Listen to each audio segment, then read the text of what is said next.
Bonjour et bienvenue sur le podcast One Thing in a French Day. Aujourd'hui, lundi 16 décembre 2024, cet épisode, le numéro 2451, s'intitule La rencontre avec un bon fromage, Augustin Denoux. J'espère que vous allez bien et que vous êtes de bonne humeur. Je m'appelle Laetitia, je suis française, j'habite près de Paris et je vous raconte au travers de ce podcast un petit bout de ma journée. Vous pouvez vous abonner pour recevoir le transcript, le texte du podcast qui est envoyé par email à chaque fois qu'un épisode est mis en ligne. Il y a de nombreux avantages à recevoir le texte exact. Je vous laisse découvrir lesquels sur onethinginafrenchday.com. L'abonnement commence à 3 € par mois pour environ 12 textes. La rencontre avec un bon fromage, Augustin Denoux. Depuis mercredi, nous sommes avec le crémier fromager Augustin Denoux. Augustin a écrit 2 livres sur le fromage. Un beau livre, Fromage sauvage, dans lequel il fait le portrait de différents fermières et fermiers qu'il a eu l'occasion de rencontrer. C'est un livre illustré de magnifiques photos. Il a aussi écrit Le bon fromage, un petit livre très accessible et très intéressant pour comprendre et découvrir le fromage. Je vous en conseille vivement l'achat. J'adore ce livre. Après nous avoir donné la définition d'un bon fromage dans l'épisode de mercredi, puis nous avoir expliqué l'importance des prairies, Augustin va nous raconter comment se fait la rencontre avec un bon fromage. Justement, comment se fait pour toi la rencontre avec un bon fromage ? Est-ce que c'est la personne, le lieu ou le fromage tout seul ? On est dans des métiers, de lien. Moi, je peux goûter des fromages qui sont très bons. Si la personne qui le fabrique, je n'accroche pas parce que voilà, j'accroche pas avec la personne, ça va être plus difficile pour moi de l'avoir dans ma boutique. J'ai besoin de vendre quelque chose où j'ai un lien avec la productrice, avec le producteur, et c'est des gens qui, on a eu une véritable rencontre. Alors rencontre, ça peut durer 1 heure, comme ça peut durer 2 jours, 3 jours pour se rencontrer, mais on partage quelque chose, on partage des valeurs. Les gens dont je fais le portrait dans mon premier livre Fromage sauvage, c'est des gens qui ont été essentiels dans ma vie de crémier parce qu'ils m'ont ouvert leurs portes et ils m'ont donné à voir leur passion, ils m'ont transmis leur passion, leur amour du bon fromage. Et grâce à elles et grâce à eux, il y a vraiment eu cet aspect où je suis fier aujourd'hui que dans les boutiques dans lesquelles je travaille avec Benoît, en fait on propose ces histoires. Oui, on propose un fromage, mais c'est une histoire, c'est une relation, c'est le fromage de Marion Cinieri, c'est le fromage de Nicolas Guérin, tous ces fromages-là, ils ont vraiment une personnalité, quelque part.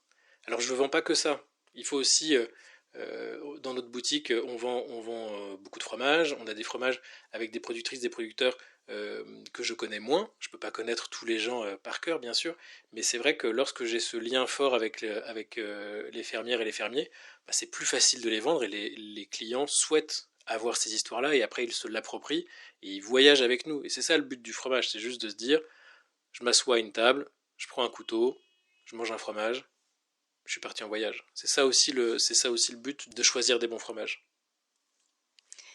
Pour continuer le voyage, nous sommes à la fin de l'automne. Est-ce que tu pourrais me parler des fromages un peu coup de cœur que tu as pour cette fin d'automne ? Puisque tu expliques dans le livre qu'il y a des saisons pour les fromages. Oui, il y a des saisons pour les fromages puisque en fonction des types de fromages, des affinages, du temps qu'il faut pour fabriquer les fromages, ils vont tous être différents à certains moments de l'année. Fin novembre, début décembre, il commence à faire froid, on a envie de fromage qui soit un peu réconfortant. Moi j'ai un coup de cœur pour des comtés qui vont être assez anciens, pas non plus trop vieux, mais des comtés qui vont nous parler de l'été 2022 par exemple, donc des comtés qui vont avoir 24-30 mois, donc c'est déjà des fromages assez vieux. Et justement, c'est se rappeler en fait ce côté très intense, très puissant du fromage, sans être non plus trop, euh, trop typé, mais d'avoir quelque chose de réconfortant qui nous rappelle un peu ce soleil de 2022. D'autres fromages qui sont excellents, je trouve, par exemple à faire chauffer, ça va être le Mont d'Or. Le Mont d'Or, donc c'est un fromage qui est dans une boîte en bois et on peut le manger froid, mais on peut le manger aussi chaud au four. Donc on prend un Mont d'Or, on peut mettre un petit peu de vin blanc dedans, un petit peu d'ail et hop au four pendant 20 minutes à 180 degrés. Vous servez ça avec des pommes de terre et puis un peu de saucisse, c'est absolument extraordinaire. Et là, tout récemment, j'ai goûté un fromage, alors c'est pas un fromage français, c'est un fromage suisse, mais qui est assez bluffant, euh, qui est un fromage de brebis, fabriqué avec de l'ail noir. Donc il y a de l'ail noir à l'intérieur. Donc l'ail noir, c'est un ail qui a été fermenté pendant plusieurs semaines et qui va donc être noir et développer des saveurs, ce qu'on appelle des saveurs umami. Donc umami, ça va être à la fois sucré, salé, amer, acide, un petit peu cette palette complète. Et là, ce fromage de brebis avec l'ail noir, ça fonctionne de façon extraordinaire. Et moi, je trouve que c'est encore meilleur que des fromages à la truffe. Donc là, ça a été mon dernier coup de cœur. Merci beaucoup, Augustin. Merci beaucoup. Lieu ou le fromage tout seul. Ben, on est dans des métiers de lien. Moi, je peux goûter des fromages qui sont très bons. Si la personne qui le fabrique, je n'accroche pas parce que voilà, j'accroche pas avec la personne, ça va être plus difficile pour moi de l'avoir dans ma boutique. J'ai besoin de vendre quelque chose où j'ai un lien avec la productrice, avec le producteur, et c'est des gens qui on a eu une véritable rencontre. Alors rencontre, ça peut durer 1 heure comme ça peut durer 2 jours, 3 jours pour se rencontrer, mais on partage quelque chose, on partage des valeurs. Les gens dont je fais le portrait dans mon premier livre Fromage sauvage, c'est des gens qui ont été essentiels dans ma vie de crémier parce qu'ils m'ont ouvert leurs portes et ils m'ont donné à voir leur passion, ils m'ont transmis leur passion, leur amour du bon fromage. Et bah, grâce à elles et grâce à eux, il y a vraiment eu cet aspect où je suis fier aujourd'hui que dans les boutiques dans lesquelles je travaille avec Benoît, euh, en fait on propose ces histoires. Oui, on propose un fromage, mais c'est une histoire, c'est une relation, c'est le fromage de Marion Cinieri, c'est le fromage de Nicolas Guérin, tous ces fromages-là, ils ont vraiment une personnalité, quelque part. Alors je ne vends pas que ça. Il faut aussi, dans notre boutique, on vend beaucoup de fromages. On a des fromages avec des productrices, des producteurs que je connais moins. Je ne peux pas connaître tous les gens par cœur, bien sûr, mais c'est vrai que lorsque j'ai ce lien fort avec les fermières et les fermiers, bah, c'est plus facile de les vendre et les clients souhaitent avoir ces histoires-là et après ils se l'approprient et ils voyagent avec nous. Et c'est ça le but du fromage, c'est juste de se dire, je m'assois à une table, je prends un couteau, je mange un fromage, je suis parti en voyage. C'est ça aussi le but de choisir des bons fromages. Pour continuer le voyage, nous sommes à la fin de l'automne. Est-ce que tu pourrais me parler des fromages un peu coup de cœur que tu as pour cette fin d'automne? Puisque tu expliques dans le livre qu'il y a des saisons pour les fromages. Oui, il y a des saisons pour les fromages puisque en fonction des types de fromages, des affinages, du temps qu'il faut pour fabriquer les fromages, ils vont tous être différents à certains moments de l'année.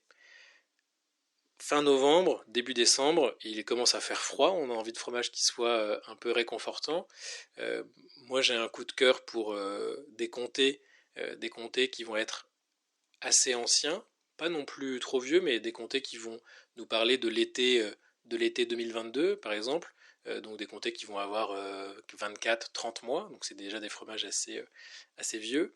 Et justement, c'est se rappeler en fait ce côté très intense, très puissant du fromage, sans être non plus euh, trop, euh, euh, trop typé, mais d'avoir quelque chose de réconfortant qui nous rappelle un peu ce soleil de 2022.